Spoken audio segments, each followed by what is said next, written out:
Item ಯಾವುದೇ ಇರಲಿ try ಮಾಡಿ ಆಚಿ ಚಿಕನ್ ಮಸಾಲಾ. ವಿಶ್ವಕಪ್ ಫುಟ್ಬಾಲ್ ಸಿಕ್ಕಾಪಟ್ಟೆ ಅಭಿಮಾನಿಗಳಿದ್ದಾರೆ. ಫುಟ್ಬಾಲ್ಗೆ ಇಡೀ ಜಗತ್ತಿನಾದ್ಯಂತ ಅವರ ಪ್ರೀತಿಯ ಅಥವಾ ಅವರ ಅಭಿಮಾನದ ತಂಡ ಏನಾದರೂ ಸೋತು ಬಿಟ್ರೆ ಬೇರೆ ಕಥೆನೇ. ಹಂಗೆ ಆಗಿರೋದೀಗ ವಿಶ್ವಕಪ್ ಫುಟ್ಬಾಲ್ ಪಂದ್ಯ ಸೋತಿದ್ದಕ್ಕೆ ಅಭಿಮಾನಿಗಳು ದಂಗೆ ಮಾಡಿಬಿಟ್ಟಿದ್ದಾರೆ. ಫುಟ್ಬಾಲ್ ಪಂದ್ಯದಲ್ಲಿ ಮೊರಾಕ್ಕೋ ದೇಶವನ್ನ ಫ್ರಾನ್ಸ್ ಮಣಿಸಿರುವುದು. ಯುರೋಪ್ನಾದ್ಯಂತ ಮೊರಾಕ್ಕೋ ತಂಡದ ಅಭಿಮಾನಿಗಳು ದಂಗೆ ಎದ್ದು ಬಿಟ್ಟಿದ್ದಾರೆ. ಫ್ರಾನ್ಸ್ ಗೆದ್ದ ಹಿನ್ನೆಲೆಯಲ್ಲಿ ಪ್ಯಾರಿಸ್ ನಗರದಲ್ಲಿ ಸಂಭ್ರಮಾಚರಣೆ ನಡೀತಾ ಇದೆ. ಬ್ರಿಟನ್ ಸೇರಿದಂತೆ ಹಲವು ದೇಶಗಳಲ್ಲಿ ಮೊರಾಕ್ಕೋ ತಂಡದ ಫ್ಯಾನ್ಸ್ ಗಲಾಟೆ ಮಾಡ್ತಾ ಇದ್ದಾರೆ. ಬ್ರಿಟನ್ನಲ್ಲೂ ಪೊಲೀಸರ ಜೊತೆಗೆ ಮೊರಾಕ್ಕೋ ತಂಡದ ಫ್ಯಾನ್ಸ್ ಗುದ್ದಾಡಿದ್ದಾರೆ. ನಾವೀಗ ಸಹಜವಾಗಿ ಕ್ರಿಕೆಟ್ ಫ್ಯಾನ್ಸ್ ಸೋತ್ರೆ ಯಾವ ರೀತಿಯ ಕಿಡಿಕಾರ್ತೀವಿ, ಆ ತಂಡಕ್ಕೆ ಆ ತಂಡದ ಆಟಗಾರರಿಗೆ ಯಾವ ರೀತಿಯಾಗಿ ಆಕ್ರೋಶ ವ್ಯಕ್ತಪಡಿಸ್ತೀವಿ, ಅದರ ಡಬಲ್ ತ್ರಿಬಲ್ ಆಕ್ರೋಶ. ಮತ್ತೆ ಈ ಫುಟ್ಬಾಲ್ ಅನ್ನೋ ಕ್ರೀಡೆಗೆ ಇಡೀ ಜಗತ್ತಿನಾದ್ಯಂತ ಫ್ಯಾನ್ಸ್ ಇದ್ದಾರೆ, ಸಿಕ್ಕಾಪಟ್ಟೆ ಫ್ಯಾನ್ಸ್ ಇದ್ದಾರೆ. ಅವರು ಯಾವುದೇ ಕಾರಣಕ್ಕೂ ಸೋಲನ್ನ ಒಪ್ಕೊಳ್ಳೋದಿಲ್ಲ. ನೋಡಿ ಅಲ್ಲಿ ಯಾವ ರೀತಿಯಾಗಿ ದಂಗೆ ಎದ್ದಿದ್ದಾರೆ ಅಂತ ಹೇಳಿ. ರಸ್ತೆಗಳಲ್ಲಿ ಬೆಂಕಿ ಹಚ್ಚಿಬಿಟ್ಟಿದ್ದಾರೆ. ಫುಟ್ಬಾಲ್ ಪಂದ್ಯದಲ್ಲಿ ಮೊರಾಕ್ಕೋ ದೇಶವನ್ನ ಫ್ರಾನ್ಸ್ ಮಣಿಸಿದ್ದಕ್ಕೆ ಈ ರೀತಿಯಾದಂತಹ ಆಕ್ರೋಶ. ಯುರೋಪ್ನಾದ್ಯಂತ ಮೊರಾಕ್ಕೋ ತಂಡದ ಅಭಿಮಾನಿಗಳು ದಂಗೆ ಎದ್ದು ಬಿಟ್ಟಿದ್ದಾರೆ. ನೋಡಿ ಅಲ್ಲಿ ಅಲ್ಲಲ್ಲಿ ಕಾರುಗಳನ್ನ ಪಲ್ಟಿ ಮಾಡಿದ್ದಾರೆ, ಕಾರ್ ಒಳಗಡೆ ಬೆಂಕಿ ಹಚ್ಚಿಬಿಟ್ಟಿದ್ದಾರೆ, ಸುಟ್ಟು ಹಾಕ್ತಾ ಇದ್ದಾರೆ. ಪೊಲೀಸ್ನವ್ರ ಜೊತೆಗೆ ಅಲ್ಲಿನ ರಕ್ಷಣಾ ಸಿಬ್ಬಂದಿಯ ಜೊತೆಗೆ ವಾಗ್ವಾದ, ಹೊಡೆದಾಟ. ನೋಡಿ ಅಲ್ಲಿ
ಧಾರ್ಮಿಕ ಬಣ್ಣ ಪಡೆದ ಮೊರಾಕ್ಕೋ ಅಭಿಮಾನಿಗಳ ದಂಗೆ.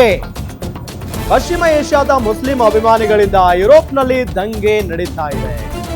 ಮೊರಾಕ್ಕೋ ತಂಡದ ಸೋತ ಹಿನ್ನೆಲೆಯಲ್ಲಿ ಮುಸ್ಲಿಂ ಅಭಿಮಾನಿಗಳು ಆಕ್ರೋಶ ವ್ಯಕ್ತಪಡಿಸ್ತಾ ಇದ್ದಾರೆ. ಮಧ್ಯಪ್ರಾಚ್ಯದಿಂದ ಬ್ರಿಟನ್ಗೆ ವಲಸೆ ಬಂದಿದ್ದಾರೆ ಮುಸ್ಲಿಮರು, ಅವರು ದಂಗೆ ಮಾಡಿದ್ದಾರೆ ಅನ್ನೋ ಆರೋಪ. ನೋಡಿ, ಧಾರ್ಮಿಕ ಬಣ್ಣವನ್ನ ಪಡಿತಾ ಇದೆ ಈಗ ಮೊರಾಕೊ ಅಭಿಮಾನಿಗಳ ದಂಗೆ. ಪಶ್ಚಿಮ ಏಷ್ಯಾದ ಮುಸ್ಲಿಂ ಅಭಿಮಾನಿಗಳು ಯುರೋಪ್ನಲ್ಲಿ ದಂಗೆ ಎದ್ದಿದ್ದಾರೆ. ಮೊರಾಕೊ ತಂಡ ಸೋತ ನಂತರ ಆ ತಂಡದ ಮುಸ್ಲಿಂ ಅಭಿಮಾನಿಗಳು ಆಕ್ರೋಶವನ್ನ ವ್ಯಕ್ತಪಡಿಸ್ತಾ ಇದ್ದಾರೆ ಅನ್ನೋ ಮಾಹಿತಿ. ಮಧ್ಯಪ್ರಾಚ್ಯದಿಂದ ಬ್ರಿಟನ್ಗೆ ವಲಸೆ ಬಂದಿರುವ ಮುಸ್ಲಿಮರಿಂದ ದಂಗೆ ಎದ್ದಿರುವ ಆರೋಪ ಕೇಳಿ ಬರ್ತಾ ಇದೆ. ಬ್ರಿಟನ್ ಪೊಲೀಸರ ಜೊತೆಗೆ ವಲಸಿಗ ಫುಟ್ಬಾಲ್ ಅಭಿಮಾನಿಗಳು ಗುದ್ದಾಡ್ತಾ ಇದ್ದಾರೆ.